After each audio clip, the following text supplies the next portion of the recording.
The Legend of Yurei-Daki. Near the village of Kurosaka, in the province of Hoki, there is a waterfall called Yurei-Daki, or the Cascade of Ghosts.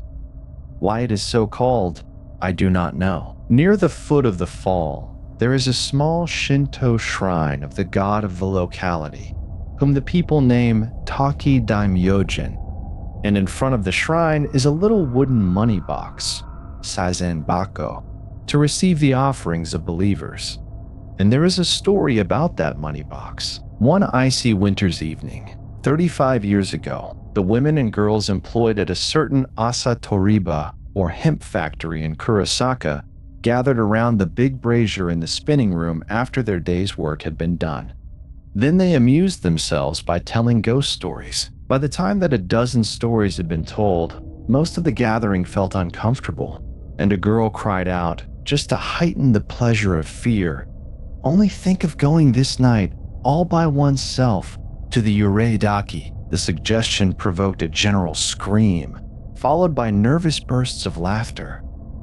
"I'll give all the hemp I spun today," mockingly said one of the party, "to the person who goes." "So will I," exclaimed another. "And I," said a third. "All of us," affirmed a fourth. Then from among the spinners stood up one Yasumoto Okatsu, the wife of a carpenter. She had her only son, a boy of 2 years old, snugly wrapped up and asleep upon her back. "Listen," said Okatsu, "if you will all really agree to make over to me all the hemp spun today, I will go to the Yurei-Daki." Her proposal was received with cries of astonishment and of defiance, but after having been several times repeated, it was seriously taken. Each of the spinners in turn agreed to give up her share of the day's work to Okatsu, providing that Okatsu should go to the Yurei-Daki. "But how are we to know if she really goes there?" a sharp voice asked. "Why, let her bring back the money box of the god," answered an old woman whom the spinners called Oba-san, the grandmother. "That will be proof enough." "I'll bring it," cried Okatsu, and out she darted into the street, with her sleeping boy upon her back. The night was frosty, but clear. Down the empty snow Okatsu hurried, and she saw that all the house fronts were tightly closed because of the piercing cold.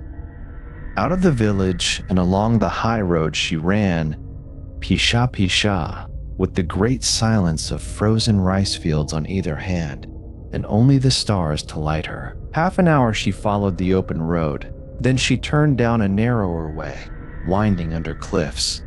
Darker and rougher the path became as she proceeded, but she knew it well, and she soon heard the dull roar of the water. A few minutes more, and the way widened into a glen, and the dull roar suddenly became a loud clamor, and before her she saw, looming against a mass of blackness, the long glimmering of the fall.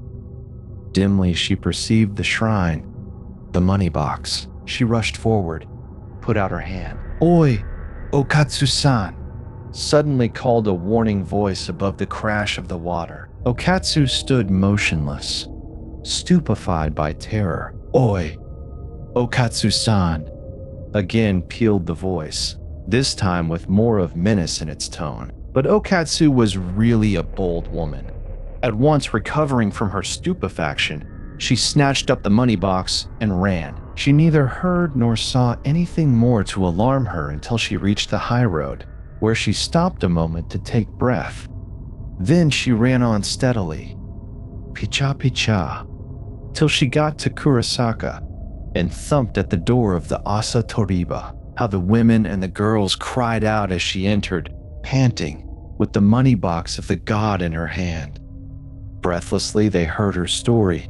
Sympathetically they screeched when she told them of the voice that had called her name twice out of the haunted water. What a woman! Brave Okatsu! Well had she earned the hemp. "But your boy must be cold, Okatsu," cried the Oba-san. "Let us have him here by the fire. He ought to be hungry," exclaimed the mother. "I must give him his milk presently." "Poor Okatsu," said the Oba-san. helping to remove the wraps in which the boy had been carried.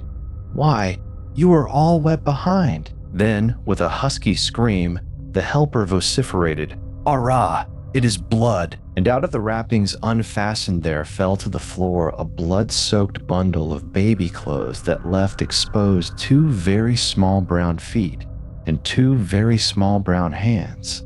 Nothing more. The child's head had been torn off. Footnote 1. The exclamation "oi" is used to call the attention of a person. It is the Japanese equivalent for such English exclamations as "hello," "ho there,"